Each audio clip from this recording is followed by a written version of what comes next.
다큐멘터리 역사를 찾아서 제 157편 영웅 우로의 비참한 말로.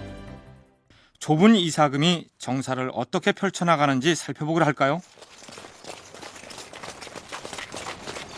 길을 비켜라! 대왕마마 행차시다! 수레를 멈추어라. 수레를 멈추랍시다! 이 고을 촌주를 불러 고통받는 백성들이 없는지 살펴봐야겠다. 대왕마마, 소인이 이 고을의 촌주이옵니다. 그래. 잘됐다. 그대가 어진 촌주라면 상을 줄 것이고 그렇지 않다면 책임을 물을 것이다. 안내하도록 하라. 가자. 예, 대왕마마.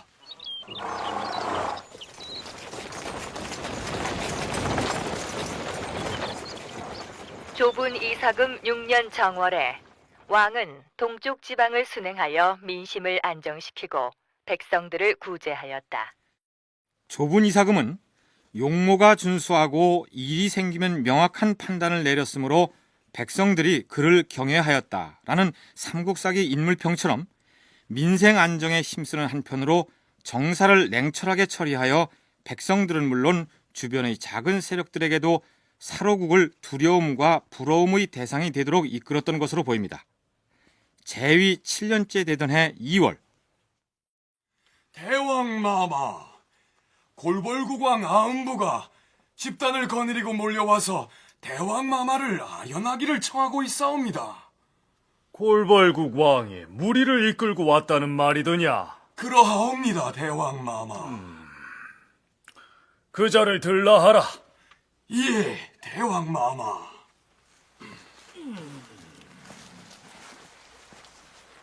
그대가 골벌의 왕이든가? 그러하옵니다, 대왕마마. 소인이 골벌국왕 아음부이옵니다. 용무가 있거든 사신을 보내 알리면 될 터인데 무슨 연유로 무리를 이끌고 왕이 직접 짐을 찾아왔는고? 소인이 지금까지 골벌의 백성들을 돌봐왔사오나 이제 힘에 부쳐 감당할 수 없게 되었사옵니다. 사로국 대왕마마께서 거두어 주신다면 소인은 대왕마마께 충성을 다하겠사옵니다. 나라와 백성을 바치오니 거두어 주시옵소서. 알겠느니라. 여봐라. 골벌왕에게 살 집과 농사지을 땅을 주어 편히 살게 하라. 예, 대왕마마. 하오면 골벌의 땅과 백성들은 어찌하시겠사옵니까? 골벌을 군으로 편입하여 우리 사로의 영토로 삼을 것이니라. 이 아음부라는 사람이 왕으로 있다가 사로국에 항복해왔다는 골벌국은 경상북도 영천 지역에 있던 소국이었습니다. 경주에 바로 붙어있는 지역인데도 불구하고 이때까지 독자적인 세력을 유지하다가 좁은 이사금 시기에 이르러서 사로국에 복속되었다는 얘기죠. 멀리 소백산맥 인근까지 진출해서 백제와 전투를 벌인 것으로 되어 있는 사로국이 바로 코앞에 있는 작은 세력을 이제야 합병했다는 것은 좀 이상하지 않느냐, 이런 의문이 제기되기도 합니다. 그러나 서울시립대 이우태 교수는 초기 신라가 주변 소국들을 병합해 나간 기록 가운데서 이 골벌국에 관한 기록이 가장 구체적이어서 사실로 믿어도 좋을 것이라고 얘기합니다. 골벌국의 경우에는 그 왕의 이름이 아음부라고 구체적으로 나오고 그 왕이 항복해왔기 때문에 그 아음부를 신라의 수도로 데려와서 살게 하고 집도 주고 했다는 그런 기록이 보이고 있습니다. 다만 그 이전에 상당히 멀리 떨어진 상주나 김천, 예천 이런 데서 전투를 벌이고 있으면서 바로 옆에 있는 영천이 이때 와서 항복했다 그러는 것이 이 전체적인 기록으로 봐서 좀 앞뒤가 안 맞지 않느냐 하는 말씀하시는 분들도 있는데, 사실은 이 당시에 이 영천 지역 정도는, 영천에 가보면 지금도 그 당시에 군장 소국의 왕의 무덤이었다고 생각되는 대규모의 고분들이 꽤 많이 존재하고 있습니다만은 이것이 4, 5세기부터는 급격히 쇠퇴하고 보입니다. 이 시기쯤 되면 주변 소국들이 대부분 사로국에 복속된 상황이었기 때문에 경주의 지척에 있던 골벌국으로서는 더 이상 독립적인 세력으로 버티고 있다가 사로국의 군사에게 점령당하기보다는 차라리 자발적으로 항복을 하는 편이 낫다고 판단했을 것이다. 대구 가톨릭대 강종원 교수의 분석이 그렇습니다. 의성 지역도 복속되고 김천 지역도 복속되고 상주 지역도 복속되고 경상북도의 여러 지역들이 다 복속되고 있는 상황이기 때문에 골벌국 입장에서는 계속해서 그 주권을 계속 유지해 나간다는 것 자체가 굉장히 좀 힘들어지는 상황이 된 거죠. 그래서 어차피 정복당한다면 스스로 항복에 들어가 가지고 기득권을 조금이라도 인정받는 것이 좋겠다라고 판단하고 영천의 골벌국 왕이 스스로 이제 항복했다, 이렇게 이야기를 할 수 있는 거죠. 실제로 이 기록 이후에는 진안의 어떤 독자적인 세력이 신라에 저항했다거나 혹은 신라가 어떤 소국의 군사행동을 했다는 내용은 삼국사기 기록에서 확인되지 않고 있습니다. 바꿔 말하면 신라가, 즉 경주의 사로국이 진안의 소국들을 대부분 통합했던 것이 아니겠느냐, 강종원 교수의 견해가 그렇습니다. 그런데 한 가지 전제되어야 합니다. 삼국사기에 의하면 이 무렵이 3세기 중엽으로 돼 있는데 삼국사기 기년이 100년 정도 올려 잡힌 것으로 계산해서 실제로 신라가 진안 소국들을 대부분 병합시킨 시기는 4세기 중엽이라는 얘기죠. 대왕마마, 고타군의 촌주가 대왕마마께 가화를 진상하였사옵니다. 듣던 중 반가운 소리로구나. 지난 8월에는 해충이 극성을 부려서 걱정이 심했는데 금년 가을에 풍년이 들었다 하니 이게 다 하늘의 뜻이요 조상님들의 음덕이 아니겠느냐. 대왕마마께 없어 선정을 펴시는 뜻이 하늘에 닿았기 때문이옵니다. 감축드리옵니다. 감축드리옵니다, 대왕마마. 여기서 가화, 즉 상소로운 벼이삭을 좁은 이삭음에게 바쳤다는 고타군은 지금의 경상북도 안동 지역으로 추정됩니다. 어쨌든 이렇듯 풍년이 들면 그것이 모두 어진 임금이 정치를 잘한 탓으로 여겨졌으니 고대의 임금들에게 시절을 잘 만난다는 것은 행운이 아닐 수 없었겠지요. 서기 244년 좁은 이삭음은 다음과 같은 인사를 단행합니다. 좁은 이삭음 15년 정월에 이찬 우로를 서불한으로 삼아 병마사를 겸하게 하였다. 여기 거론된 이찬 우로는 좁은 이삭음 2년에 간문국을 토벌하였고 2년 후에는 동해안에 쳐들어온 외인들을 바람을 이용한 화공을 구사하여 대승을 거뒀던 바로 그 인물입니다. 그런데 그 우로를 서불한에 임명하였다 했는데, 그렇다면 서불한은 어떤 관등이었고 그 명칭은 어디서 유래했을까요? 서불한이라는 이름은 직관지에도 보이는데요. 바로 이찬의 별칭이다, 이렇게 이야기했습니다. 이찬의 별칭에 대해서는 이것이 한자로는 뿔각자 각간이라고 쓴 것이 나오는데요. 예를 들어서 김유신 같은 경우에는 태대각간이 되었다. 그러니까 각간 위에가 대각간이고 대각간 위에가 태대각간으로서 됐을 때 이 각간이라 그러는 것은 바로 이찬의 별칭이고, 이것이 한글로 읽었을 때는 이 각이 뿔이기 때문에 뿔을 바로 소의 뿔, 쇠불한이 아니었을까, 이렇게 추정을 해서 쇠불한이 서불함이고, 서불함은 각간을 우리말로 읽은 것이고 한자로 썼을 때는 각간이 된 것이고, 이것이 관등상으로는 이찬이었다. 서불한의 서불이 지금의 서울의 어원인 서라벌을 의미하고 뒤에 붙은 한은 징기스칸 할 때의 칸과 같은 뜻이다, 이렇게 풀이하는 견해도 있습니다. 어쨌거나 서불한은 모름지기 임금에 이어서 제2인자에 해당하는 벼슬이었는데 좁은 이삭음과 왕권을 놓고 다퉜을 것으로 보이는 우로가 바로 그 제2인자의 벼슬에 오른 것입니다.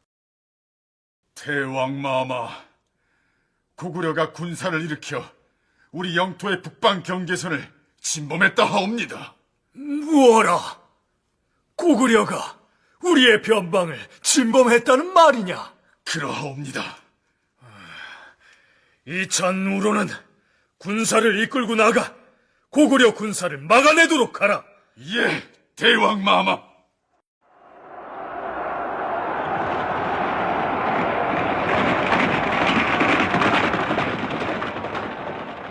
조분 이사금 16년 10월 고구려가 군사를 일으켜 북변을 침범하므로 우로는 군사를 거느리고 나아가 적을 공격하였으나 이기지 못하고 마두책으로 물러나 방비하였다. 이찬 우로는 숱한 전쟁에서 공을 세웠고 더구나 1년 전에 서불한으로 승진하여 병마사를 겸하였으니 애적이 쳐들어오자 그가 나서서 방어에 나섰다는 사실은 이상할 것이 없습니다. 그런데 이 시기에 고구려가 신라의 북변을 침공하였다는 이 기록의 내용은 좀 이상합니다. 당시 사로국은 경상북도마저 모두 장악한 상황이 아니었기 때문에 신라와 고구려 사이에는 다른 세력이 무수히 많이 있었을 것이고 거리도 턱없이 떨어져 있었을 텐데 마치 두 나라가 국경을 마주하고 있는 것처럼 기술하고 있기 때문이죠.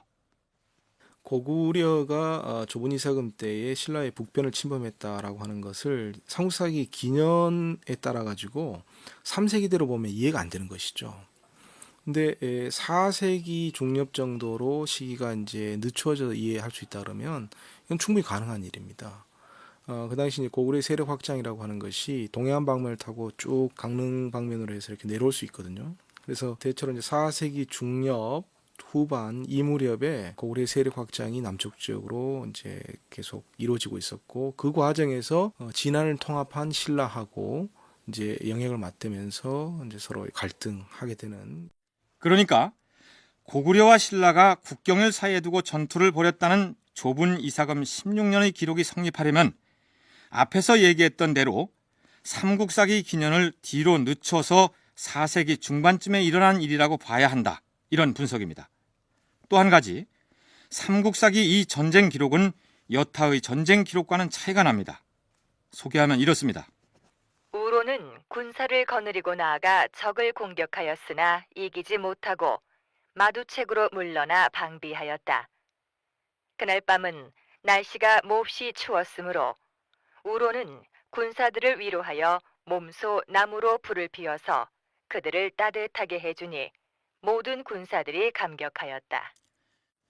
그래서 군사들이 우로의 부하 사랑에 감복하여 고구려군과 용맹스럽게 싸워서 크게 승리를 하였다든지 뭐 이런 내용이 다음에 이어져야 자연스러울 것 같은데 우로가 몸소 불을 피워주자 군사들이 감격하였다. 여기서 끝입니다.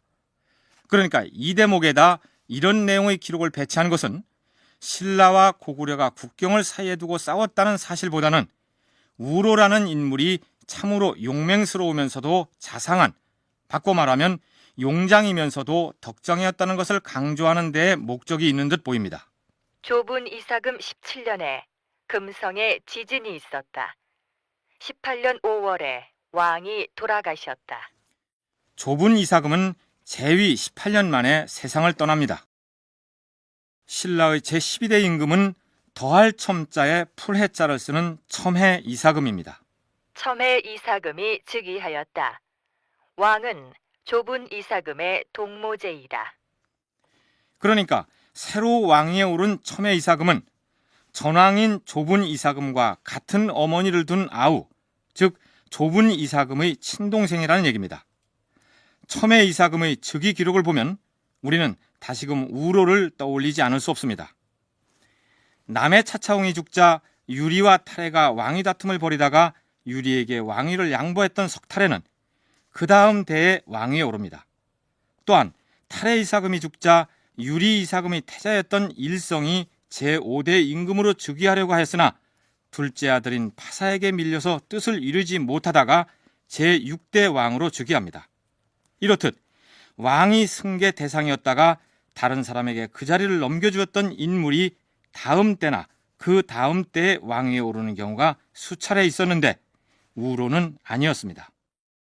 좁은 계통의 세력이 계속 과거의 왕실 세력이었던 우로를 배척하고 형에서 동생으로 왕권이 넘어가는 것으로 봐야 되겠죠. 그런데 되게 초기에 세력이 약한 집단에서는요, 그 집단에서 연장자가 왕이 되는 것이 보통입니다. 아주 튼튼하고 걱정이 없을 때는 아들에게도 물려줍니다만은 여러 가지 걱정거리가 있을 때는 역시 나이가 많고 경험이 있는 그 동생들이 차지하는 경우를 많이 볼 수 있고, 또 고구려의 경우도 그렇고 백제의 경우에도 초기에는 형제 상속이 많이 보이는데 이것이 북방 민족의 그런 상속 습관과 연관이 있다고 보는 학자들도 있는데, 제10대 내이삭임이 죽었을 때 태자였던 우로는 왕위를 승계하지 못하고 매부인 조분에게 밀려납니다.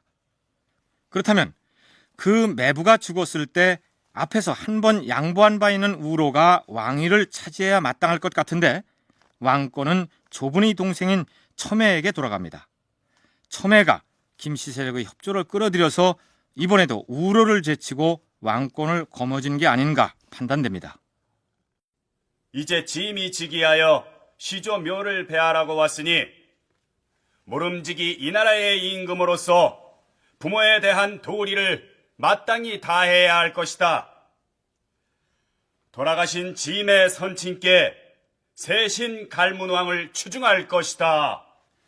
신라에서는 어떤 인물이 왕위에 올랐을 때 그 왕의 아버지가 왕이 아니었더라도 무슨 갈문왕이라는 이름을 붙여서 떠받드는 갈문왕 제도가 있었다고 소개한 바 있죠.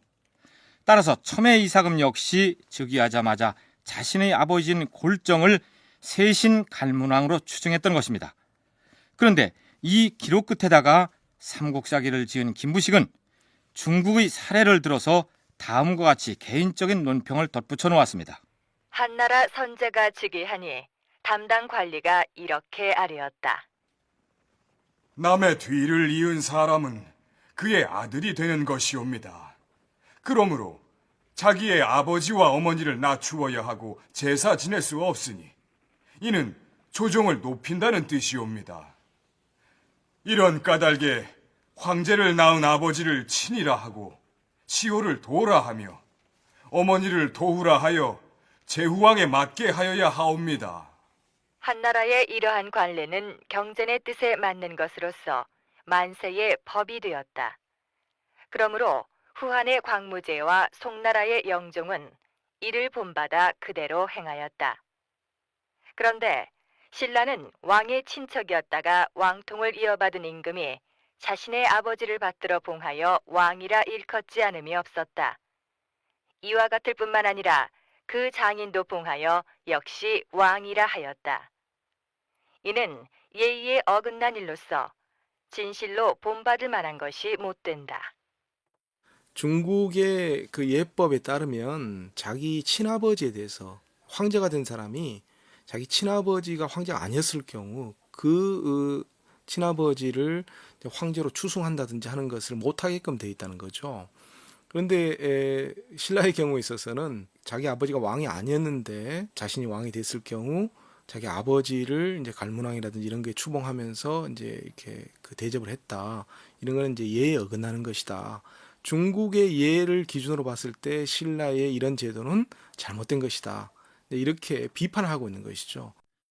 글쎄요, 왕이 아니었던 인물이 단순히 아들이 왕위에 올랐다는 배경 때문에 왕으로 받들어지고 심지어는 왕의 장인까지 왕이라는 칭호를 받게 되면 왕조의 권위를 훼손할 수도 있고 또한 후세의 왕계에 대한 혼란을 가져올 수도 있다는 측면에서 보면 김부식의 지적이 일리가 있어 보입니다. 그런데 중국에서는 이러이러해서 그것이 만세의 법이 되었는데 거기에 맞지 않으니 문제가 있다는 식의 비판은 우리를 씁쓸하게 합니다. 김부식이 삼국사기 그 대목에다 정의 논평을 덧붙이고 싶었다면 이렇게 썼더라면 어땠을까요? 신라에서는 비록 아버지가 왕이 아니었을지라도 아들이 왕위에 오르면 그 아버지에게 갈문왕이라는 칭호를 추중함으로써 이를 자식된 도리로 삼았으니 실로 부모 공경의 아름다운 풍속이라 할 것이다. 김부식 개인의 문제라기보다는 당시 시대적 환경이 그러했기 때문이다. 이렇게 이해해야 하겠죠. 자, 이제 문제의 인물 우로에 대한 이야기를 본격적으로 해볼 순서가 되었습니다. 첨해 이사금 2년 정월에 이찬 장원을 서불한으로 삼아 국정에 참여하게 하였다. 우로는 이전 임금이었던 좁은 이사금 시기에 이미 제2인자격인 서불한의 벼슬을 가지고 있었는데 첨해 이사금은 즉위하자마자 이찬 장훈이라는 사람을 또 한 명의 서불한으로 임명합니다. 여기서 우리는 서불한이라는 벼슬이 다른 왕조 국가들의 재상처럼 1인 지하 만인 지상의 유일한 자리가 아니라 국무총리에 해당하는 관등적 성격을 가지고 있어서 반드시 한 사람이 아니라 복수로도 존재할 수 있었다는 사실을 짐작할 수 있습니다. 그러나 어쨌든 또 한 명의 서불한이 생겼으니 우로의 권세가 예전만 못했겠다고 생각할 수 있겠죠. 그리고 그 다음 해의 기록이 이렇습니다.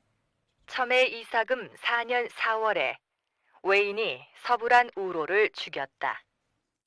내해 이사금의 태자로서 왕위에 오르고도 남을 자격을 갖추고도 즉위하지 못했을 뿐만 아니라 내해, 좁은, 첨해 등 3대에 걸쳐서 제2인자로서의 활약했던 정복사후의 영웅치고는 그 죽음에 대한 기록이 너무 단출하고 성의 없다는 느낌이 들지 않습니까? 그런데 아닌 게 아니라 삼국사기 편찬자들은 신라본기와는 별도로 열전편에 서구로전을 따로 두어서 우로의 일대기를 비교적 상세하게 소개하고 있습니다. 자, 그럼 삼국사기 서구로 열전의 내용을 탐색해 보기로 할까요? 서구로는 내해 이사금의 아들이다. 혹은 각간수로의 아들이라고도 하였다. 조분왕 2년 7월에 이찬으로서 대장군이 되어 간문국을 쳐서 물리치고 그 땅을 군현으로 삼았다. 조분왕 4년 7월에 외인이 침입해 왔는데 우로가 사도에서 추격하여 싸웠다. 바람을 따라 불을 놓아서 적의 전함을 불태우니 적이 모두 다 물에 빠져 죽었다. 여기까지는 우리가 좁은 이사금 시기의 역사를 탐색할 때 소개했던 내용입니다. 이런 내용도 열전에 실려 있습니다. 좁은 이사금 15년 정월에 승진하여 서불한이 되고 겸하여 병마사도 맡았다. 좁은 이사금 16년에 고구려가 북쪽 변경에 침입하자 나가 싸웠으나 이기지 못하고 물러나 마두책을 지켰다. 밤이 되어 군사들이 추위에 괴로워하자 우로는 몸소 다니며 위로하고 손수 섭에 불을 피워 따뜻하게 해주니 여러 사람들이 마음속으로 감격하고 기뻐하여 마치 솜을 두른 것 같이 포근하게 여겼다. 이 대목도 신라본기와는 다소 편상의 차이는 있으나 우로의 됨됨이를 강조하는 내용으로서 그 취지는 같습니다. 그런데 신라본기에는 실려 있지 않은 내용이 삼국사기 열전편의 서구로전에 소개된 부분이 있습니다. 대왕마마, 변방에 파견됐던 관리가 사량벌국에 관한 중요한 소식을 들고 왔사옵니다. 사량벌국에 대한 중요한 소식이라 하였느냐? 무슨 소식이냐? 그동안 우리에게 공물을 바치고 충성을 바쳐왔던 사량벌국의 왕이 배반을 했다는 소식이옵니다. 뭐라? 사량벌국의 왕이 변심을 해? 예, 대왕마마. 사량벌국이 백제편으로 돌아섰다 하옵니다. 무엇이? 이런 배은망덕한 자들이 있나? 이 부분은 신라본기에는 나타나 있지 않고 열전편의 우로 이야기에만 실려있는 내용으로서 그 사료적 가치가 중요하다 하겠습니다. 사량별국은 지금의 경상북도 상주 지역에 있었던 소국으로 보는 것이 통설입니다. 여기의 사량벌국은 사벌국, 즉 지금의 상주라고 다들 생각하고 있습니다. 그런데 이 당시에 그 사벌국, 상주의 사벌국이 신라에 복속을 했다 할지라도 완전하게 항복하고 모든 것이 해체된 것이 아니라 명목상으로 뭐 조공을 바친다든지 동맹을 맺는 그런 관계였을 것입니다. 그렇기 때문에 얼마든지 독자적으로 또 이 세력이 다른 데 가서 독립하거나 백제와 손을 맺을 수도 있는 것입니다. 이것은 그 이전에도 보면 청도의 이서국이 초기에 신라에 항복을 했습니다만 나중에 이서국이 반란을 일으켜가지고 또 이 금성을 쳐들어오는 일이 있습니다. 그런 것을 보게 되면 이 당시에 항복했다 합병했다는 것이 완전한 영토로서의 차지하고 지방간을 파견하는 것이 아니라 신라가 다른 군소 세력을 간접 지배했던 것과 마찬가지로 사량별국도 자치를 허용하면서 느슨한 동맹 형태로만 영향력을 미치고 있었기 때문에 언제든 유리한 쪽을 쫓아서 신라의 등을 돌릴 수 있었다. 이우태 교수의 견해가 그렇습니다. 강종훈 교수의 의견도 비슷합니다. 그 지역 수장층을 그대로 이제 유지시키면서 필요할 때마다 이제 물자를 이제 공물 형태로 이제 받는다든지 노동력 동원을 시킨다든지 이런 쪽으로 이제 가는 거죠. 그래서 나라가 완전히 없어졌다고 말할 수도 없고 그렇다고 해서 주권국으로 남아있다고 말할 수도 없고 좀 어정쩡한 상태로 신라에 복속되어 있는 것이죠. 신라 입장에서 이 지역에 군대가 파견돼서 계속 감시하고 통제하는 것이 아니고 중요 거점 지역에 몇 군데 신라 군사들이 이제 파견돼 있고 이제 주위에 있는 여러 복속 지역을 이제 통제하고만 있을 뿐이죠. 그러다 보니까 그 통제가 조금 느슨해졌다고 생각했을 때는 언제든지 등 돌리고 다른 쪽에 갖다 붙을 수 있는 이런 상황이 됐기 때문에 그렇다면 장차 백제와의 세력 다툼에서 대단히 중요한 거점 구실을 하는 이 상주 지역 세력의 배반에 대해서 신라에서는 어떤 조치를 취할까요? 사벌한 우로는 들으라. 예, 대왕마마. 군사를 이끌고 가서 배영무도한 사량 벌국의 무리들을 소탕하고 돌아오라. 알겠느냐? 예, 대왕마마.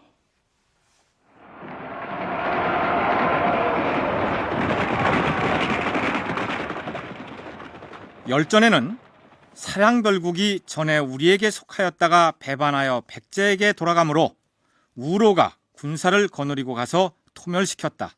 이렇게 기술되어 있습니다. 백제가 그 당시에 소백산맥 동쪽 지역으로 세력 확장하는 모습을 뚜렷이 이제 보여주는 것이고 사량벌국 입장에서는 경주의 신라에게 기대는 것보다는 좀 더 강성한 백제 쪽에 붙음으로써 여러 가지 이제 현실적 이익을 얻을 수 있다 이런 생각을 이제 했던 모양이고요. 근데 그게 경주 입장에서는 만약에 상주 지역이 백제 영향권 내에 들어가게 된다 그러면 굉장히 이 안보상에 큰 문제가 생길 수가 있죠. 그래서 소백산맥을 끼고 있는 이 상주 지역을 확실히 장악하지 않으면 안 된다라고 생각하게 됐던 것이고 그래서 우로가 직접 가서 상주 지역을 토벌하게 되는 것으로 지금 생각이 됩니다. 삼국사기 신라본기에 따르면 첨예 이사금 3년에 우로가 외인들에 의해서 죽음을 당했다고 적혀 있는데 열전편에서는 첨예 이사금 7년 계유년, 즉 서기 253년에 죽은 것으로 돼 있어서 우로의 사망연도가 4년간의 차이가 납니다. 그러면 우로가 어떻게 목숨을 잃었는지 그 과정을 살펴볼까요? 첨예 이사금 7년에 외국의 사신 갈라고가 왔다. 그 사신은 객관에 와서 묵고 있었는데 우로가 그에 대한 접대를 맡았다. 자, 바다 건너 먼 길 오느라고 수고가 많았을 터이니 오늘은 객고도 풀 겸 취하도록 마셔보자고. 자, 술 받으시게. 서불한 나리께서 친히 이렇게 접대를 해주시니 몸둘 바를 모르겠습니다. 헌데 나리께서는 백제나 고구려와의 싸움에서 혁혁한 공을 세우신 용맹스러운 장수이시라면서요. 그래서 내가 겁이라도 난다는 얘긴가? 아닙니다. 그런 뜻이 아니오라. 뭐야! 겁이 안 난다! 그럼 너희 외국이 보기에 우리 신라군이 웃음거리로 보이더란 말이냐? 나리, 그런 뜻이 아니오라. 저는 우리나라와 신라국이 어디까지나 화친을 내서 평화롭게 지내보자는... 화친이라! 조만간에 우리 신라가 너희 외국을 쳐서 외국의 왕을 잡아다가 소금 만드는 작업장의 노예로 삼을 것이며 왕비는 부엌에서 밥을 짓는 종으로 부릴 것이야. 아니, 무슨 나라를 대표해서 온 사신에게 족빈관으로서 그 무슨 망발을... 사신은 외국으로 건너갔고 외왕은 사신으로부터 서구로의 그 말을 듣고 노하여 장군 우도 주군을 보내 신라를 공격해왔다. 그때 첨의 이사금은 우유촌에 나가 있었는데 우로가 말했다. 대왕마마, 면목이 없게 되었사옵니다. 지금 외병이 우리 신라를 치겠다고 배를 타고 상륙하여 전쟁 준비를 하고 있다는데 서불한 우로는 이 일을 어떻게 수습할 생각인가? 지금의 이 환란은 소인이 말을 조심하지 못해서 생긴 것이오니 그 책임 또한 소인이 질 것이옵니다. 제가 직접 왜군 진영으로 가서 해명을 하겠사옵니다.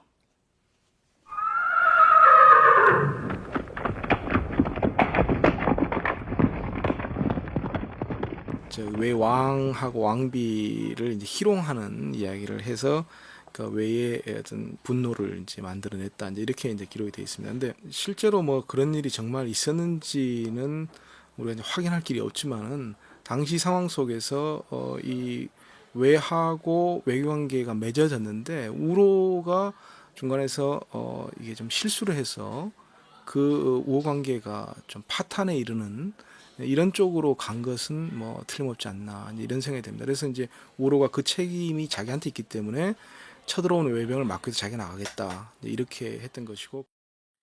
자, 그렇다면 왜군 진영으로 찾아가는 우로는 어떻게 되었을까요? 전일에 내가 외국의 사신에게 했던 말은 그저 술자리에서 했던 희롱에 불과한 말이다. 그런데 그 말 한마디에 어찌 이처럼 군사를 일으킬 수 있단 말인가? 그러나 외인들은 대답하지 않았다. 그들은 우로를 잡아서 나무를 쌓아 그 위에 올려놓고 불태워 죽인 다음 돌아갔다. 이렇게 해서 우로는 곡절 많은 생을 마감합니다. 그러나 우로의 죽음에 얽힌 얘기는 여기서 끝나지 않습니다. 제2편은 우로 측의 복수편이라 할 만한데 그 내용은 이렇습니다. 그때 우로의 아들은 나이가 어려서 걷지 못하므로 다른 사람이 안고서 말을 타고 돌아왔는데 훗날 그가 흘의 이사금이 되었다. 한편 첨의 이사금 다음 왕으로 제13대 미추왕이 왕위를 이었는데 그때 외국의 대신이 와서 미추 이사금에게 문안하였다. 이때 죽은 서구로의 아내가 미추 이사금에게 청하였다. 대왕마마, 제가 작고한 중신의 미망인으로서 외국에서 온 대신에게 사사로이 음식을 좀 대접할까 합니다. 허락해 주시옵소서. 멀리서 온 국빈이니 당연히 나라에서 대접을 해야 할 것인데 부인께서 하시겠다 하니 고마울 따름입니다. 그렇게 하시지요. 감사합니다, 대왕마마.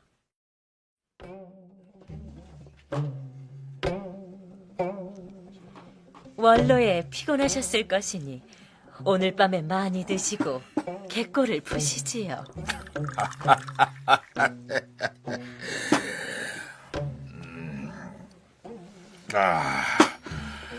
귀부인의 대접을 받으니 술맛이 절로 나는구나.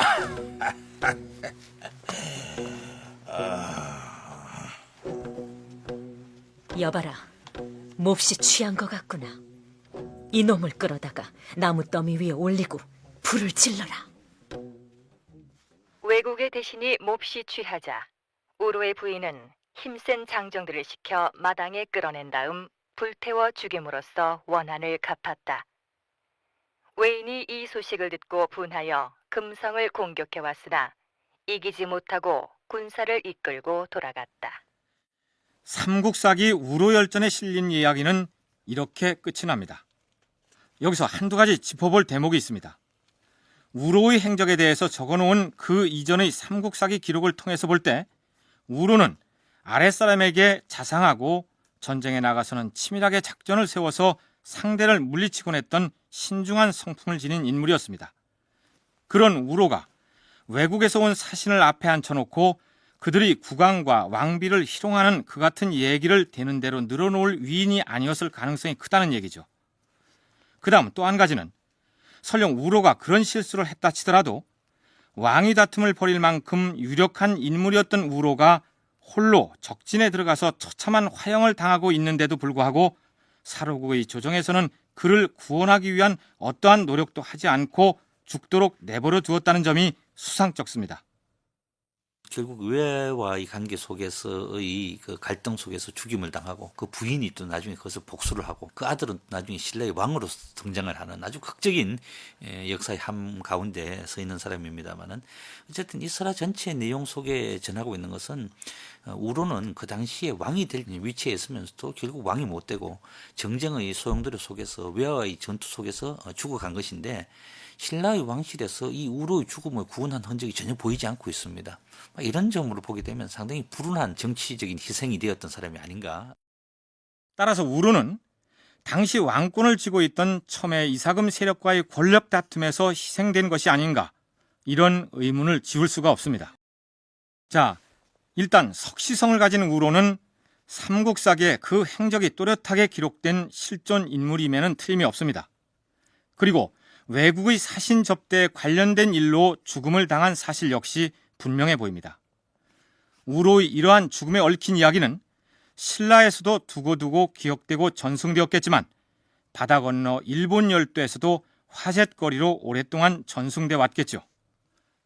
흥미로운 것은 일본의 역사 기록 담당자들이 이른바 신공황후의 신라 정토 설화를 일본석에 만들어 넣을 때 바로 이 서구로에 얽힌 이야기의 일부분을 차용했다는 사실입니다. 일본 서기의 신공황후기 중에서 신라 정토에 관한 내용의 끝부분을 소개하면 이렇습니다. 황후는 남자 복장을 하고 신라 정벌에 나섰다.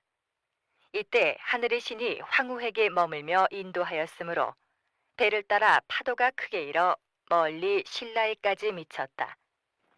이에 신라왕 우류조부리지간이 마중 나와 무릎을 꿇고 머리를 땅에 대고 말하였다. 신은 이후로 일본국에 계시는 신의 아들에게 끊임없이 조공을 바치겠나이다. 일본석에 등장하는 우류조부리지간이라는 신라왕이 바로 우리가 앞에서 다뤘던 신라 첨예이사금 시기의 제2인자였던 서불한 우로인 것으로 보입니다. 일본석의 우류에 관련된 설화는 여기서 그치지 않습니다. 또한 일설에 의하면 이렇다라고 단서를 붙여서 다른 이야기를 소개하고 있습니다. 신라왕을 사로잡아 해변에 데리고 가서 왕의 무릎뼈를 빼고 돌 위에서 기계하였다. 그리고 조금 있다가 목을 베어서 모래 속에 묻었다. 한 사람을 거기 머물게 하여 신라의 제상으로 삼고 신공황후 일행은 일본으로 돌아왔다. 그 후 신라왕의 처가 남편의 죽음을 묻은 곳을 몰라서 그것을 알아내기 위해 일본인 제상을 꼬일 생각을 했다. 그 여자가 제상을 유인하여 말했다. 당신이 지난번에 돌아가신 신라왕의 주검이 어디에 묻혔는지 가르쳐 주신다면 후하게 보답을 하고 제가 당신의 아내가 되겠습니다. 오, 그 말이 정말이냐? 그러하옵니다. 좋다. 그러나 이 일이 새어나가면 아니 될 것이다. 아무도 모르게 가르쳐줘야 하니까 오늘 밤에 달이 뜨거든 해변으로 나오거라. 대신에 너는 내 아내가 돼야 할 것이다. 알겠느냐? 그리하겠습니다. 그래서 제상은 속는 줄 모르고 주검을 묻은 곳을 몰래 알려주었다. 그랬는데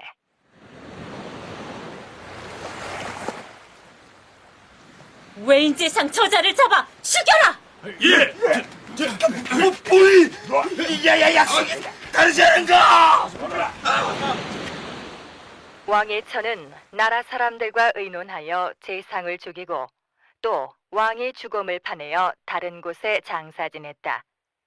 이때 제상의 죽음을 왕묘의 아래에다 묻고 왕의 관을 들어서 그 위에 올리면서 말했다.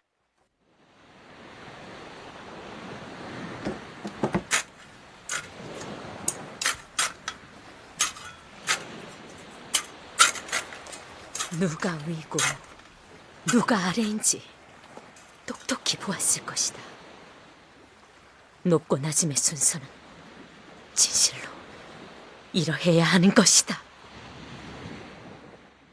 이 소식을 듣고 천왕이 매우 화가 나서 크게 군대를 일으켜 신라를 멸망시키려고 하였다. 일본의 군선이 바다에 가득 차서 나아가니 신라 사람들이 두려워하며 어찌할 바를 몰랐다. 곧 서로 모여서 함께 왕의 철을 죽이고 사죄하였다. 일본서기 신공황후의 신라 정토에 관한 기록의 마지막 부분이 이렇습니다. 신공황후기가 어떤 목적으로 왜 만들어져서 일본서기에 들어가게 되었는지는 지난 시간에 소개해드렸으니 여기서는 생략하겠습니다. 우로설화가 일본서기에 차용된 배경에 대해서 이우태, 강종훈 두 교수의 얘기를 들어보기로 하겠습니다.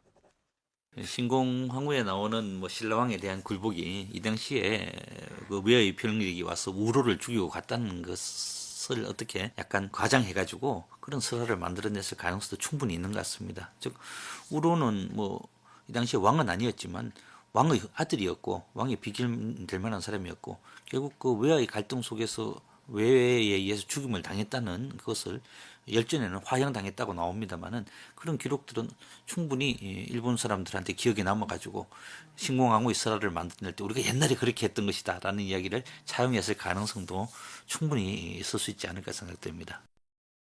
신라나 일본의 입장에서 이 사건이 굉장히 오랫동안 기억에 남는 사건이었던 겁니다. 그래서 우리 쪽 기록에서는 이제 우로 열전의 형태로 상수하게 기록되어 있고요. 그 다음에 일본 서기에도 신공기에 이 기록이 이제 들어가게 된 겁니다. 그런데 이 신공기의 핵심 내용은 뭐냐면 신공이라고 하는 그 여자가 정말 그 여장부로서 신라 정벌의 주역이었다. 이제 이런 전승이거든요. 그러니까 이 당시에 신공이 이제 신라를 정벌해서 얻은 성과가 뭐냐? 그러면 바로 이제 우로라고 하는 왕급 인물을 처단했다. 그래서 이제 이겼다. 이게 이제 대대로 이제 일본 왕실이라든지 지배층 사이에서 전승이 돼서 일본 서기에 그런 식의 이제 전승이 들어간 거라고 이제 파악이 됩니다. 어쨌든 내왕의 태자였던 석우로는 유력한 왕위 계승 후보자였으면서도 결국 왕이 되지 못하고 비참한 죽음으로 일생을 마친 불운한 인물이었습니다. 우로를 일컬어서 일본서기에서는 신라 왕이라고 표현하고 있습니다. 물론 우로가 실제 왕이 아니었는데 외인들은 우리가 신라의 왕을 죽였다 이렇게 과장하고 싶었겠죠. 목적이야 불순하지만 원수나라의 사서에 신라 왕으로 기록된 점만으로 그의 후손들은 위안을 삼아야 할 것 같습니다. 자, 이제 우로 얘기는 이쯤에서 마치기로 하고 제12대 첨예 이사금 시기 나머지 기간에 어떤 일들이 있었는지 살펴보기로 하죠.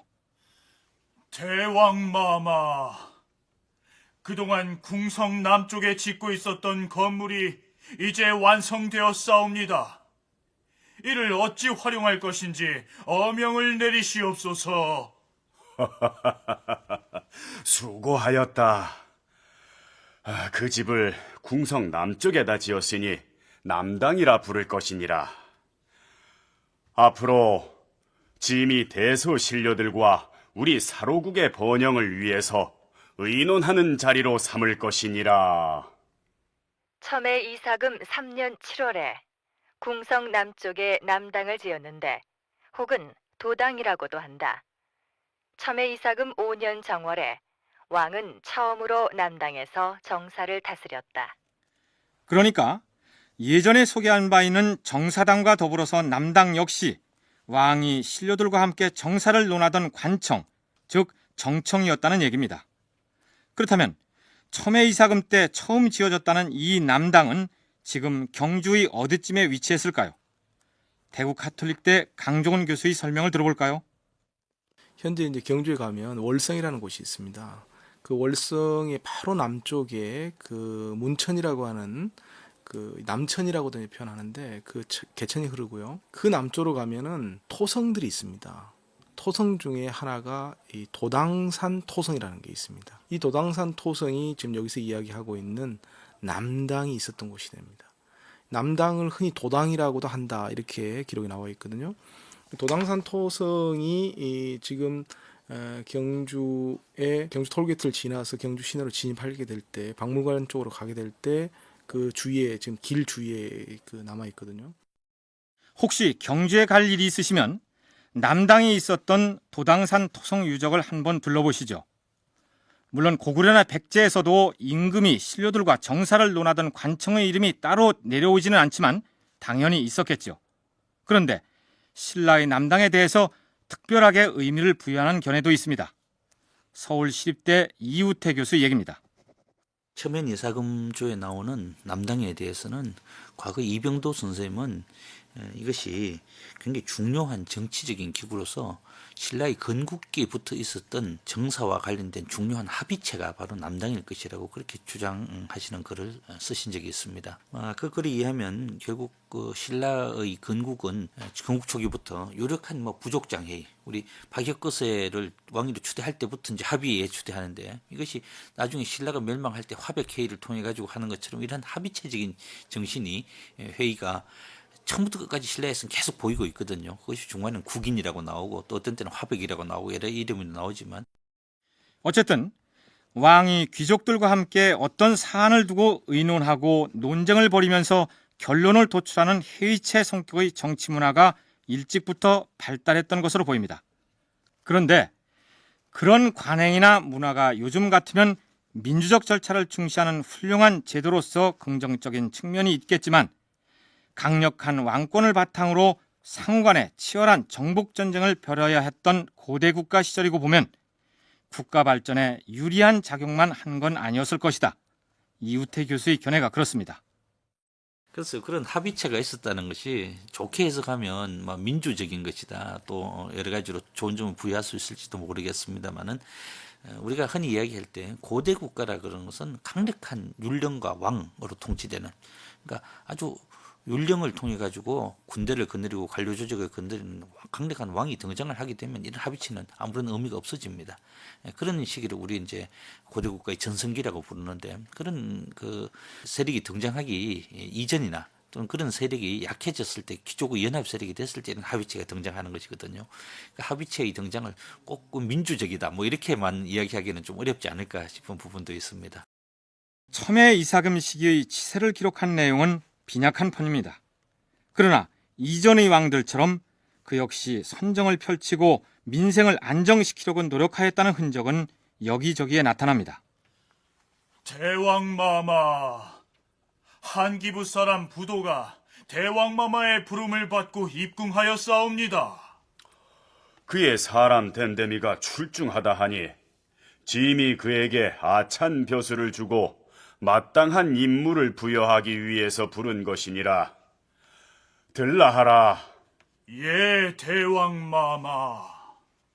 첨예왕 5년 정월, 한기부 사람 부도는 집이 빈궁하나 남에게 아첨하지 않고 글씨와 산수에 능하기로 이름이 났으므로 왕은 그를 등용하여 아찬으로 삼고 물장구를 맡겼다. 물장구는 나라의 물품을 보관하고 관리하는 창고를 일컫습니다. 사리사욕이 없고 누구에게도 아첨하지 않으며 글씨 잘 쓰고 산수, 즉 셈에 밝은 인물이라면 물장구의 관리로서 적임자라고 할 수 있겠죠. 글쎄요, 이런 기록이 나오는 걸 보면 당시 물장구를 담당했던 관리가 이런저런 비형으로 문제를 일으켰던 일이 비일비재했다는 반증이 아닐까요? 그러나 첨예 이사금은 하늘의 도움을 받지는 못한 임금이었던 모양입니다. 첨예 이사금 7년 5월부터 7월까지 비가 오지 않았으므로 왕은 종묘와 명산에 기우제를 지내니 비로소 비가 내렸다. 그러나 흉년이 들어서 기근이 심하고 도둑이 들끓었다. 13년 7월에 한재와 병충해가 있어서 흉년이 들었고 도둑이 많았다. 14년 여름에 큰 비가 와서 산이 40여 군데나 무너져 내렸다. 또 이해 7월에는 하늘에 혜성이 나타나서 25일 만에야 없어졌다. 이런 내용의 기록들 사이에서도 흥미로운 내용이 숨어 있기도 합니다. 첨예 이사금 10년 3월에 나라의 동쪽 바다에 큰 고기 3마리가 나왔는데 그 길이가 3장이고 높이가 1장 2척이나 되었다. 나라의 동쪽이면 당연히 지금의 동해바다를 의미하겠죠. 몸의 길이가 3장이라 했으니 1장을 10자로 칠 때 30자에 해당하고 미터법으로 환산하면 9미터가 넘습니다. 글쎄요, 9미터가 넘는 물고기라면 어떤 어종일까요? 동해안의 구룡포가 이 고래잡이로서 아주 유명한 곳이면 누구든지 알고 있는 것이고, 또 동해안에서도 과거에는 고래잡이가 성행했습니다. 근데 이런 고래 가운데서는 가끔 바닷가로 떠내려온다든지, 잘못하면 이 조류를 잘못하고 이 강을 타고 올라와다가 죽은 그런 고래도 있는 모양입니다. 그래서 유명한 그 울주 천전리 이런 암각 같은 것을 보게 되면 거기에서 큰 고래의 그림들이 많이 보이고 있는데, 이것은 그 당시에 고래 사냥을 했다는 증거이고, 고래 사냥을 배를 타고 고래 사냥을 한 모습도 보이는데요. 이런 것들이 옛날부터 이 고래 사냥이라 그러면서 중요한 식량 자원 확보의 수단의 하나였고, 또 운이 좋아서 바다 근처에 온, 해안 근처에 온 고래를 잡을 경우에 그것은 아주 경사스러운 일이었으니까. 첨해 이사금 15년 12월 28일에 왕이 갑자기 병이 들어서 세상을 떠났다. 첨해 이사금의 뒤를 이어 왕위에 오른 인물은 미추 이사금입니다. 김씨 족단의 인물이 최초로 왕위에 오른 것입니다.